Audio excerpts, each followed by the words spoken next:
Hello, John J. Gaskin here, 300 subscriber Q&A special. Woohoo! Made it.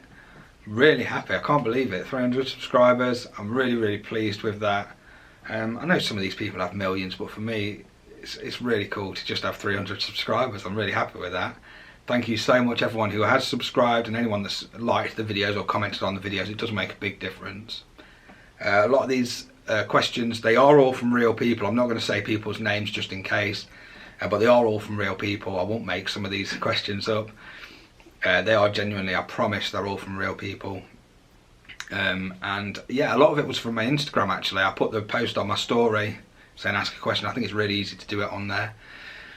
So if you do want to get involved in these kind of things in the future, do follow me on Instagram. I post loads of drumming videos on Instagram as well, at John J. Gaskin. If you just search John J. Gaskin, you'll find me. I post quite a lot on there. A lot more on there than I probably do on YouTube, to be honest. So yeah, definitely go there, follow me, it's great. Right, here we go, 300 subscriber Q&A special. Question 1, what's the best pie to make a pie butty? I've got it all on my phone, by the way, just read it, so if I keep looking down. What's the best pie to make a pie butty? Pie butty? What's that, pie in sandwiches? Pie sandwich? Pie cob, pie butty. I don't know whether I'd do that, because for me, if you want a bit of carbs with your pie, a bit of extra carbs, just have mash or chips. I don't know why you put a pie in a butty. Best pie for me is a steak and ale pie. Love a bit of meat, or like Moo and Blue steak and Stilton pie, delicious. I don't know if I'd have one of them in a butty though, be a bit big. If I was having one in a butty, I'd probably go like a little pucker pie, steak and ale, something like that. Keep it simple. But I don't know why you would have a pie butty, unless that's the thing that I'm missing out on. I might have to try that. Next question. What's the best trainers a drummer can wear? Oh, that's a good one. So throughout history, a lot of drummers have created drumming shoes or shoes that help you drum. From Dave Weckl to Neil Peart, genuinely really good players have done it. I know a lot of drummers like to wear things like Converse, just nice light shoes that are nice to wear and comfortable. For me, I've got a big trainer collection, so I can wear anything really. Like not Nike, big Nike guy, so any kind of Air Max or Air Jordan, anything like that I'll wear. Generally, if I'm gigging though, I normally take my shoes off. I like to play quite a lot in just socks. But it depends how I'm feeling. Sometimes I just keep my shoes on. Sometimes I'll play just in the socks. And then sometimes if I've got a wedding gig, you have to play in shoes. So to me, it doesn't really matter. I can play in anything. And there's guys like Steve Smith who wear like really nice dress shoes and play a million times better than I ever will. So I don't think it matters too much. I think it's all just personal preference. I used to have a pair of drumming shoes that I used to wear specifically for gigs that I got really used to and really like to use. They were bright red, of course. But yeah, as I've got older, I just play anything really. I think it's more to do with the pedal than the shoes, to be honest. It's just like marginal, tiny percentage of difference. Sometimes I'll change them. If I'm trying to play like really heavy metal or something, I'll wear like lighter shoes or no shoes. But yeah, I don't think it matters too much, to be honest. Next question. Well, what's happening with the pie questions? There's 2 more pie questions. What is your favourite pie? Steak and Stilton. Moo and Blue, it's called Pie Minister. I like that one. Although I have, if you want a little pie recommendation from me, the very best one, and I was arguing with a friend about it until I actually tried it, the best one is the best, I think it's called, from Marks and Spencer's. Marks and Spencer's top of the line pie, really expensive, so just have it as a treat. Don't get it every week, but their steak and ale pie is delicious, and it's really nice. And there's a very good pie shop in York as well. I can't remember what it's called, but I go there whenever I get the chance. And then I've got another question that says favourite pie as well. So I don't know what was happening on this day that's making people think of pie, but yeah, favourite pie, Moo and Blue or steak and ale, lovely. Next question. This is an inside joke, so To bowl or not to bowl, that is the question. Now this is a little funny story between me and Mr. Dave Simpson. To bowl, we used to call it bowling when we'd get home from a gig. Pre-COVID, we used to make up these ridiculous ice cream mountains. So we'd go to a shop after a gig, this was like late at night, go to like a 24-hour garage, and we would buy loads of ice cream and then loads of different chocolates. We'd vary it, and we'd call it bowling, where we'd make a bowl of ice cream and chocolate, and then we'd dish it out and eat it, all of it. Which is hilarious because he's not a really big eater and I obviously am, so I think I got the better deal in that. So yeah, to bowl or not to bowl, definitely bowl every time, as much as possible. Next question, when will you do sideways cymbals? This is my mate Paul, he's been asking me to do this for months now. After seeing the video of Jonathan Sugarfoot Moffat, the Michael Jackson drummer, his Drumeo performance where he had all the cymbals sideways and he's doing all the hits and grabs. He wants me to do that, but I'm not good enough, so I probably could give it a go. Maybe one day. Maybe one day. When will you do sideways cymbals? Not sure, but when I do I'll be sure to message you and let you know that it's happening. What's your go-to feel-good cover to play? Oh, that's a good question. Do you know what I'm obviously a massive Taylor Swift fan, I'm sure you can tell. So I like really nice pop music. So like some of my go-to ones I'll put on, I really like live albums. So I'll put on Dixie Chicks live, Regina Spektor live in London, The Cause live. I really like to imagine that I'm on a big pop gig, because it's something that I'd never get to do, I never get to do. So that's what I like to do, just groove in, chuck in a few drum fills in when I want to, but just nice, easy playing. That's what I really enjoy. Shania Twain, things like that. Fiona Apple. I'm a really big fan of like really nice female singers and just nice, easy listening music, so it'd be one of them, probably The Cause live. I'll play along to that. It's great. I don't just play along to one cover. All my covers that I do on the channel are normally like 1 or 2 takes, by the way. I don't learn many. There's a couple that I've learned the parts to, but never correctly. I never put any time into it yet. I'm planning to in the future. I'll start doing some more difficult songs and then you'll be able to see. Okay, next one. What's one of your favourite tricks / techniques to play or teach? Well, that's a good question. Technique wise, I really like teaching all different techniques, to be honest. I love it when I've got a student who has a problem that they need to solve and that I've spent the time to have the knowledge to be able to help them through it. I'm really big on teaching different styles.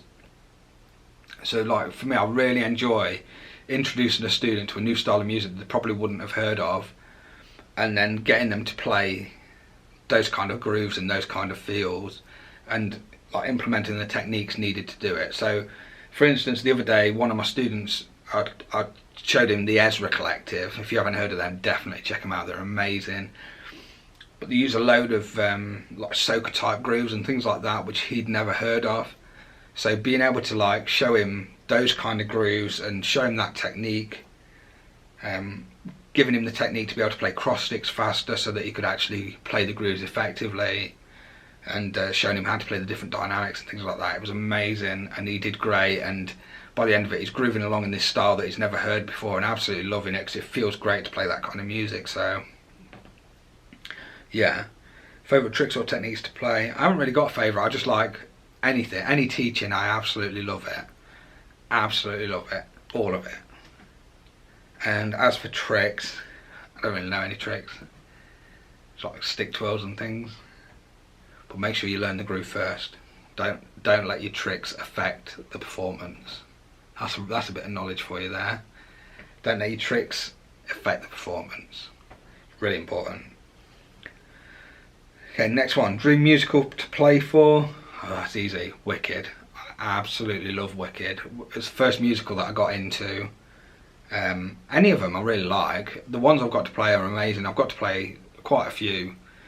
that I've enjoyed. But for me, the main one, if I could play any like drumming wise that's absolutely amazing, is Wicked. I love that musical. If you haven't heard it, definitely check it out. The drumming on it is superb. It's so good. So yeah, it'd have to be Wicked, hands down. That'd be my dream musical. Be amazing. What's your favourite mic to record with? That's a joke. You ready? I'm going to let you know a little secret. My hi-hat mic that I have set up on my drum kit, on my recording drum kit, it's an AKG, what's it called? CS1000? I forgot the name of it. It's something 1000 anyway. And I put it there just to wind my friends up. Two of my friends hate that microphone, or a few of my friends hate that microphone. They say it's only good for like hammering things in and stirring paint with. So I thought it'd be funny if I had it there, pride of place, every video, and I never use it. I don't even turn it on. I just have it sat there in every single video, and I will do for quite some time until I can be bothered to stop the joke, until it stops winding them up. So yeah, that's my favourite microphone, C1000S, is that what it's called? AKG C1000, I'll just say C1000, I think I'm pretty right there. AKG C1000 is my favourite microphone to record with. Even though I never have it turned on and it never records anything, that is definitely my favourite, because I like the fact that it's massive, chunky, and sat above my hi-hat in every single video, just to annoy those two friends who don't like it. Amazing. What's your favourite tipple and go-to munchie for afters? So after gigs, normally the only thing that's open is McDonald's, to be honest. I try to take a pack up, but it's nice to have that camaraderie after a gig where you all meet up and chat and talk about how it went, talk about the performance and everything.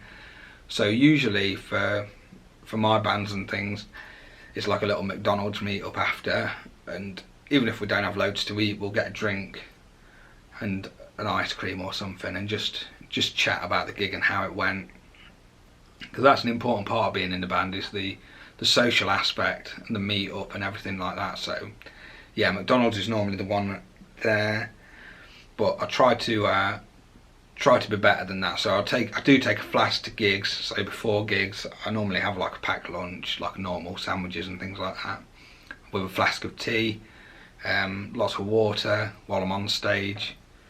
But yeah, afterwards, well, could be anything, depending on what's open.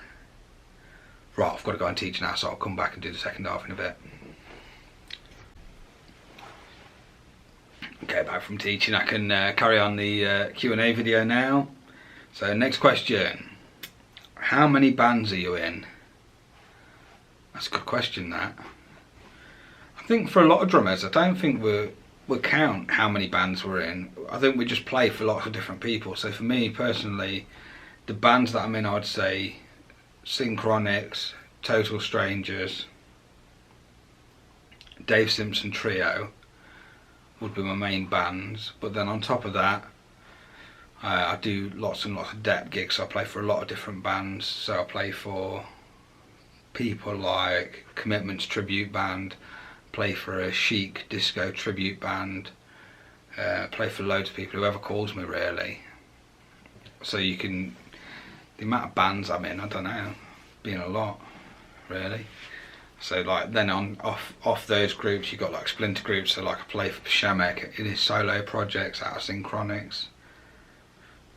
Yeah, loads of people really.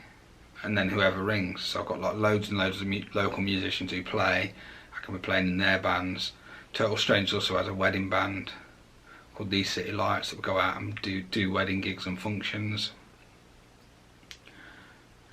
Yeah, quite a few bands really. I'd say I'm in 3 or 4 main ones, and then just whoever else calls, to be honest. It's hard to think about that.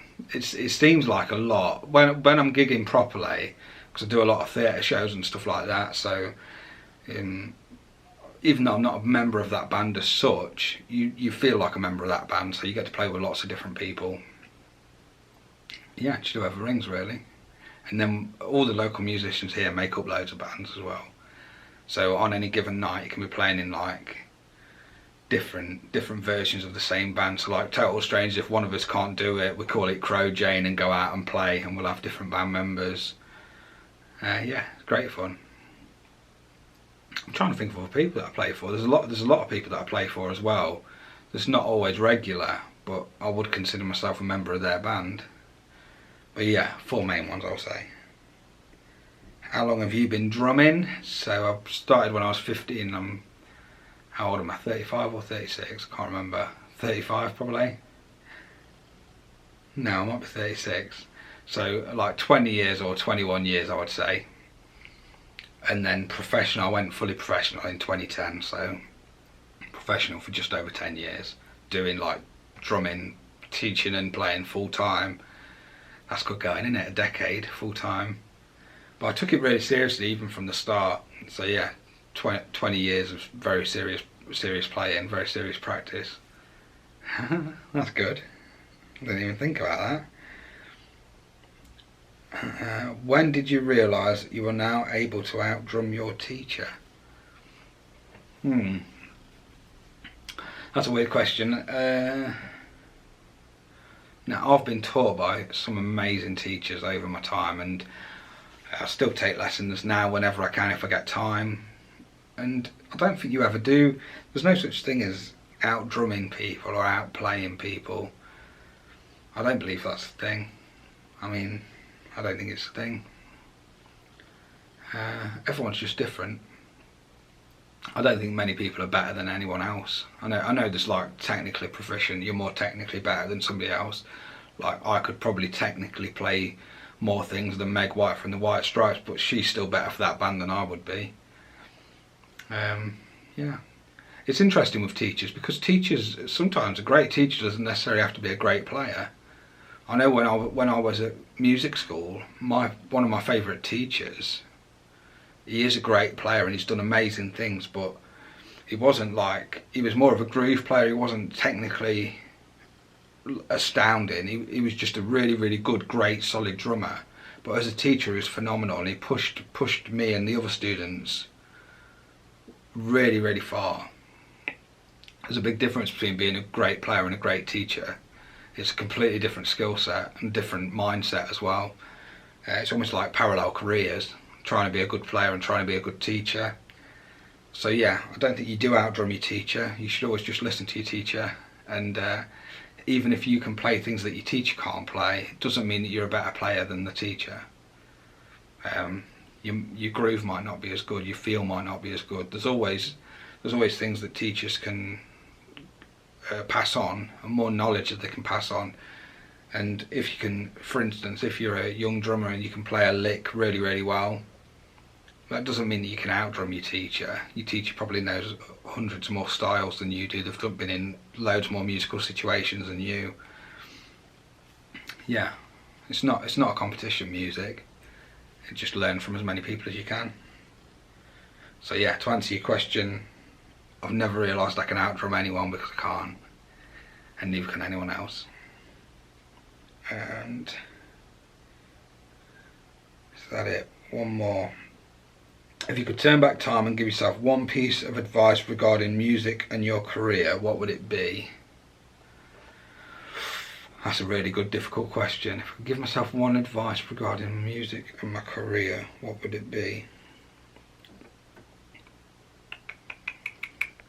I think it would be one piece of advice regarding music.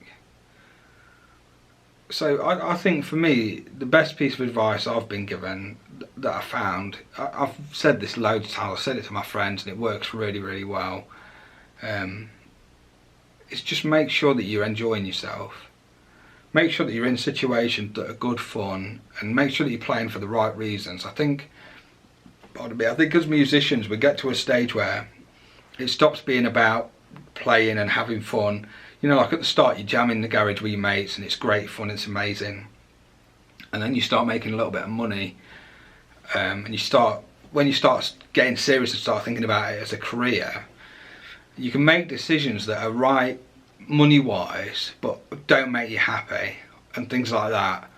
I would say make sure that the situations that you put in make you happy musically. Make sure you do it for the music and for the playing and not just for the money, because I've got bogged down in that before, where I've been playing gigs that you know, they were paying quite well, but it doesn't make you happy musically. It doesn't challenge you. You're not with necessarily great people or great players. Always try and push yourself and try and play with really, really good players. I'm really lucky now that I'm in a good position where the bands that I get to play for, I can be a little bit more picky, and I'm not forced to play with people that I don't want to. I can be really, really busy whenever I want to. I'm in a really, really, really fortunate position. I know that sounds cocky, but I get loads of people asking me to play for them, and I can be really selective now. I can choose who I want to play for and what kind of music I want to make and what kind of players I want to play with. So I think that would be my big piece of advice, would be to make sure that you're doing it for the right reasons, and don't stay too long. If the situation isn't good, don't stay too long.